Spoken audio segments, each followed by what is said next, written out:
오늘 이제 호세아서 6장 오늘 읽은 우리의 이 말씀 속에는 올해 우리 주제 성구가 들어가 있죠. 주제 성구가 오라 여호와께로 돌아가자 6장 1절 2절 말씀이 들어가 있습니다. 그래서 우리가 이제 수요 예배 때 호세아서를 살펴본 이유도 사실은 올해 하나님께서 우리에게 주시는 말씀이 이 안에 들어가 있기 때문에 좀 더 우리가 호세아서를 1장부터 살펴보자라는 차원에서 여기까지 이제 살펴봤고요. 아마 또 분위기를 또 전환하는 또 그런 어떤 동기에서 다음 주부터는 아마 좀 다른 또 성경으로 예전에 했던 마태복음이나 다시 돌아가면서 또 분위기를 또 새롭게 전환하면서 함께 우리가 또 말씀을 보도록 하겠습니다. 이제 호세아서 이 말씀을 보면 우리가 앞선 말씀에 꼭 중요한 또 우리가 구절이 하나 있었는데요. 4장 1절 말씀이었습니다. 호세아서 4장 1절 말씀에 보면 이스라엘 손들아 여호와의 말씀을 들으라. 여호와께서 이 땅 주민과 논쟁하시나니 이 땅에는 진실도 없고 인애도 없고 하나님을 아는 지식도 없다라고 이제 말씀하시죠. 하나님께서 당시 북이스라엘 백성들과 법적인 논쟁을 하시는데 세 가지가 없다. 그래서 예전에 산무라고 하는 제목으로 살펴본 적이 있었는데요. 그때 그 중에 하나가 진실과 인애와 하나님을 아는 지식인데 그 중에 인애라고 하는 건 특별히 원래 히브리 원어 성경에는 헤세드라고 하는 아주 유명한 중요한 단어가 있는 거죠. 그 히브리 말로 헤세드라는 말은 늘 이제 종종 우리를 향한 하나님의 한결같은 사랑, 그것들을 표현할 때 헤세드라고 표현합니다. 그래서 이 단어를 때로는 이제 한국말로 번역할 때 오늘처럼 인애라고 번역하기도 하고 뭐 인자라고 번역하기도 하고 사랑, 자비 여러 가지로 번역할 수 있는 단어인데 그 원래의 히브리 원어는 헤세드라고 하는 하나님의 사랑을 주로 나타내는 중요한 단어가 되어집니다. 근데 그런 하나님의 사랑, 인애, 헤세드에 비해서 이스라엘은 하나님을 향하여 그 사랑이 한결같이 못했다. 이것이 이제 호세아서뿐만 아니라 이스라엘 역사 내내 하나님께서 이스라엘을 안타까워하시며 부르시는 하나님의 메시지였습니다. 그래서 오늘 그 4절 말씀에도 보면 무엇에 비유하냐면 하나님을 향한 이스라엘 백성의 그 인애가 그 사랑이 아침 이슬처럼 때로는 아침 구슬처럼 아침 구름처럼 쉽게 없어지고 사라진다. 한결같지 못하다. 이렇게 말씀하는 것이죠. 그리고 또 6절에 보면 이렇게 말씀하십니다.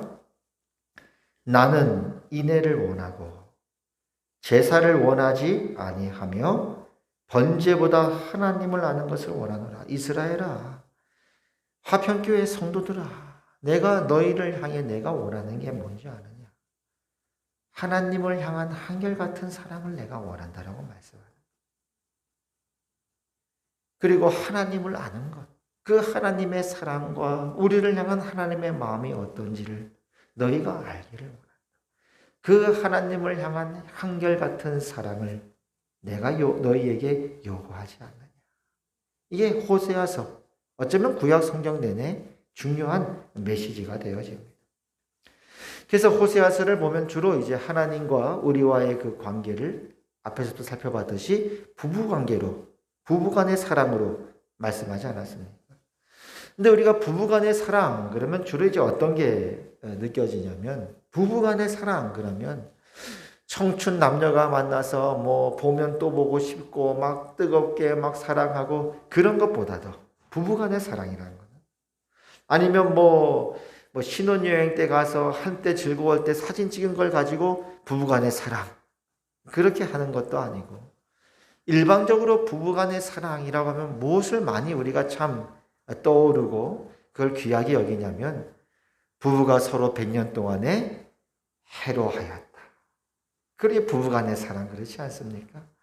연세가 지극하신 한 할아버지와 한 할머니 두 분이 70, 80 평생을 함께 살면서 마지막에 손을 잡고 마지막 주님 앞에 갈 날을 기다리며 이렇게 앉아있는 그런 모습 속에서 우리가 그 부부간의 사랑의 고귀하고 아름다운 모습을 보는 거 아니겠습니까?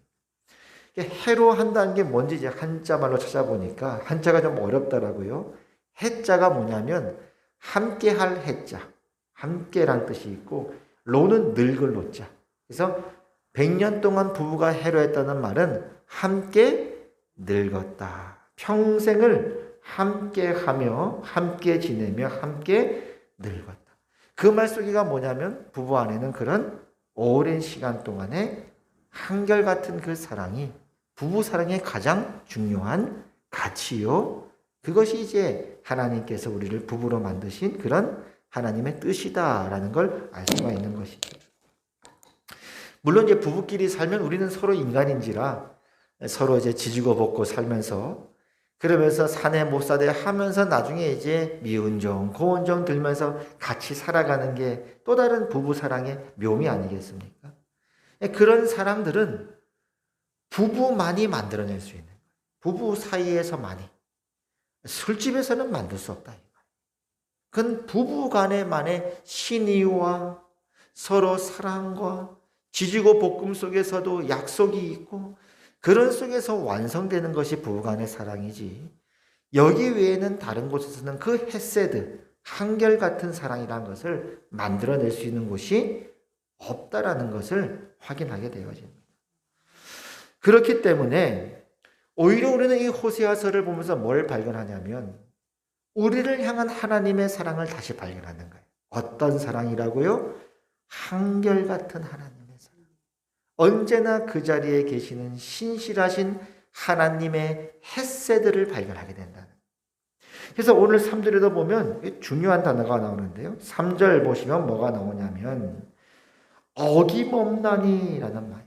하나님께서 우리에게 나타내시는 것은 새벽빛같이 어김없다는 거예요. 밤이 오면 그 다음날 새벽이 빛이 비치고 아침이 오는 것처럼 하나님은 변함없이 언제나 그 자리에 계시다는 거예요. 혹은 봄이 되면 봄비가 내리고 가을이 되면 가을비가 내리는 것처럼 하나님은 언제나 신실하게 변함없이 한결같이 거기에 그 자리에 서 계셔서 우리를 사랑하시는 헤세드, 하나님의 사랑이 호세아서에 나타나고 있다는 것이죠.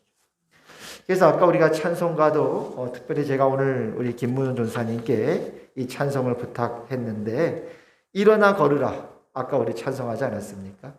나의 등 뒤에서 나를 도우시는 주 나의 인생길에서 지치고 고나여 매일처럼 주저앉고 싶을 때 나를 밀어주시네. 왜요?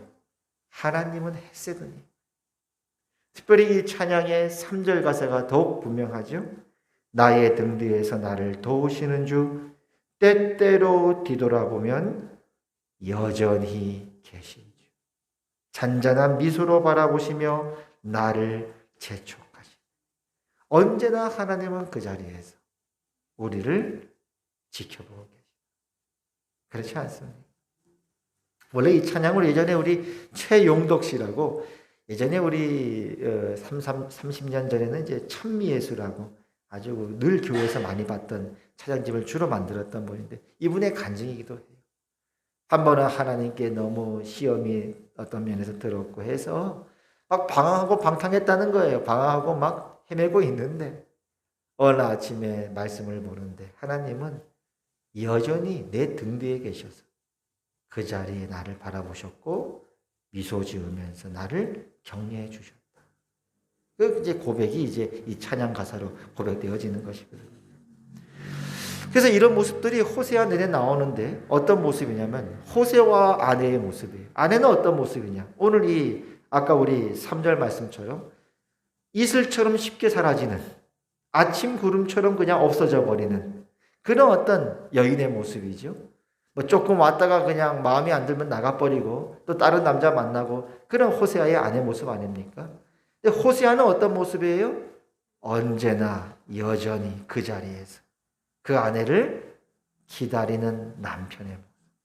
언제나 그 여인이 돌아오면 그 여인을 맞아주는 신실한 하나님의 모습을 호세아서가 지금 그런 상황을 통해서 보여주고 있는 것이죠.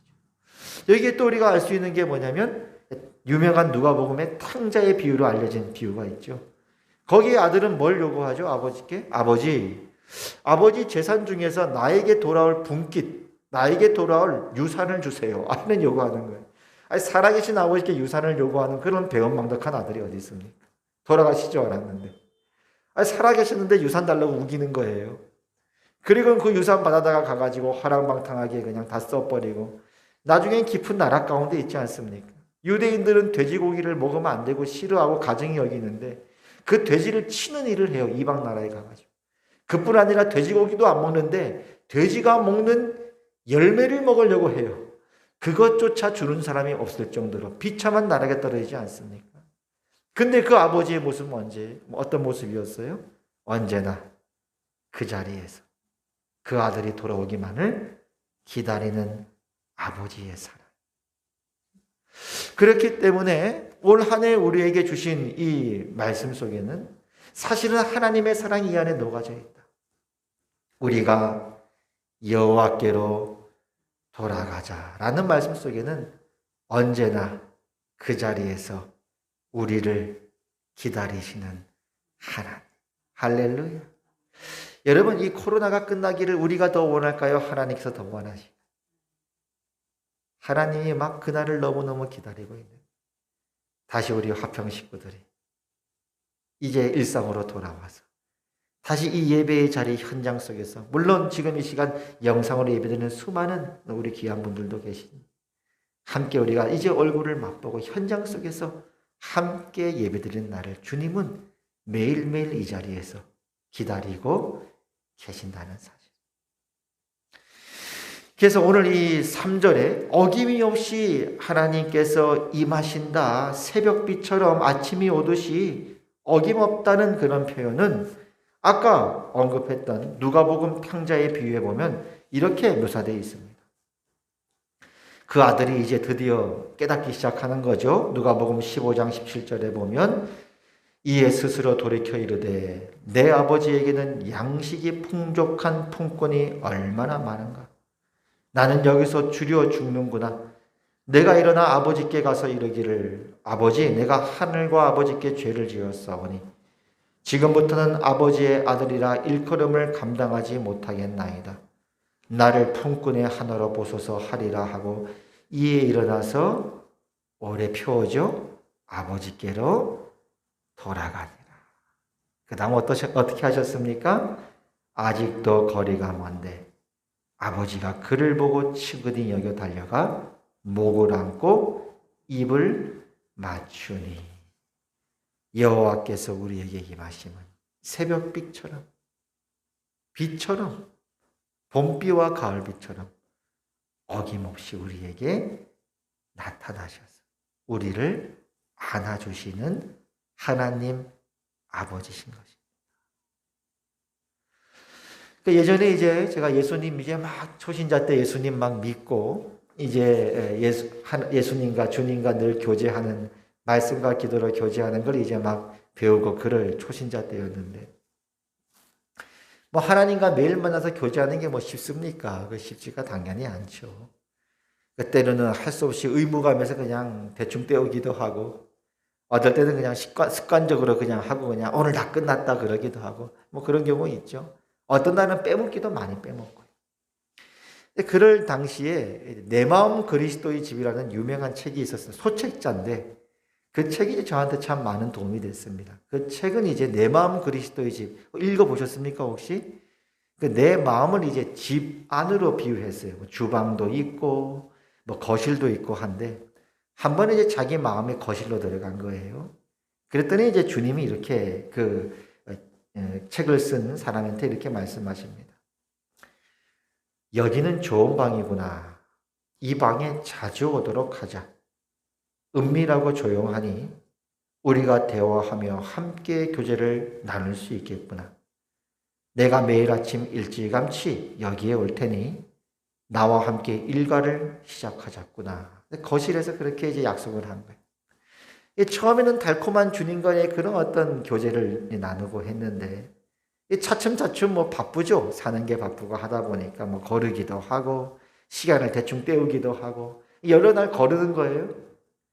그러던 어느 날 열심히 또 바빠서 아침에 막 지나가고 있는데 거실 방을 보니까 주님이 여전히 그 자리에 앉아 계신 거예요.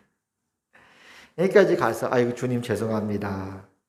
아침마다 주님 늘 여기 계셨습니까? 예, 주님 예수님께서 그럼 그러면서 이렇게 말씀하시는 것 내용이 있습니다. 잘못된 것은 이것이다. 너는 이제껏 경건의 시간이나 성경 연구나 기도 시간을 내 자신의 영적 성장에 필요한 수단으로만 생각해 왔다. 그건 사실이다. 그렇지만 이 시간이 나에게도 의미가 있다는 것을 잊고 있구나. 내가 너를 사랑한다는 것을 기억하거라. 나는 막대한 값을 치르고서 너를 구속했고 너와 교제하는 것을 귀하게 생각한단다. 너가 내 얼굴을 쳐다보기만 해도 내 마음이 따스해지지. 자, 이제는 나를 위해서라도 이 시간을 소홀히 하지 말아라. 너가 나와 함께 있고 싶어 하든 그렇지 않든 나는 항상 너와 함께 있기 원한다는 사실을 기억하도록 해라. 내가 너를 진정으로 사랑하기 때문이지.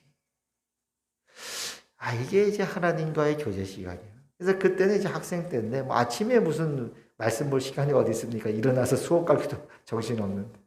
그때는 주로 이제 저녁 때 하나님 앞에 말씀 펴놓고 기도하고 했는데 저녁 때만 되면 제 방에 혼자 딱 문 잠그고 들어가는 거죠. 아유 주님 오늘도 얼마나 하루 종일 오랫동안 기다리셨습니까? 여기 형수님 왔습니다. 저에게 말씀해 주세요. 그리고 이제 말씀을 피면 성령께서 그 자리에 제 방에 오셔서 성령을 깨닫게 하시고 저에게 그날 필요한 말씀들을 주시곤 하셨습니다. 언제나 그 자리에 우리를 기다리시는 하나님의 사랑. 그 하나님의 사랑은 신실하심은 요한계시록 유명한 구절인데 3장 20절에는 이렇게 나타나고 있습니다. 볼지어다 내가 문 밖에 서서 두드리노니 언제나 그 자리에 누구든지 내 음성을 듣고 문을 열면 새벽빛같이 봄 가을비와 같이 언제나 하나님께서는 어김이 없이 내가 그에게로 들어가 그와 더불어 먹고 그는 나와 더불어 먹으리라. 여러분 아시죠? 이 말씀이 교회를 위해 향해 하신 말씀인가 아니에요? 안 믿는 불신자를 향해 주신 말씀이 아니라 라오디게아 교회를 향해 주신 말씀. 오라 우리가 여호와께로 돌아가자. 그의 나타나심은 새벽빛처럼 빛처럼 어김이 없나니 우리에게 언제나 임하시는 하나님이시니라. 그 하나님을 기억하며 올 한 해 더욱더 풍성한 주님과의 교제를 누리시는 여러분, 그리고 속히 이 예배가 회복되어져서 함께 우리가 모여 하나님께 나오는 그런 은혜와 축복이 있기를 바라고 기도합니다. 우리 오늘 이 올해 하나님 주신 이 말씀 이제 오늘 본문으로 일단은 호세아서를 일단락하는데요. 일단락하면서 오늘 이 찬양으로 우리 고백을 드리겠습니다. 일어나 걸으라.